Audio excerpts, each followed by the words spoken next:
Tandaan nyo, sa lahat ng mga anak na nagsungit sa magulang, nagdabog sa magulang, sinuway ang magulang, isang araw pagsisisihan mo yung ginawa mo.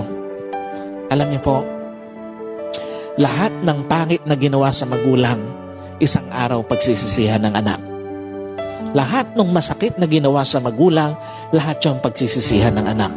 At lahat ng hindi dapat ginawa sa magulang, lahat yung pagsisisihan ng anak. Anong pinapakita rito? Sa lahat po ng mga anak, bago pa maging huli ang lahat, itama mo na anumang dapat mong itama sa pagtrato sa magulang mo.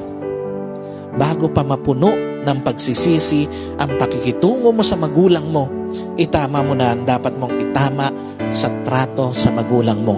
At bago pa mapuno ng lungkot yung kwento ng pakikitungo mo sa magulang mo, itama mo na yung dapat mong itamang trato sa magulang mo.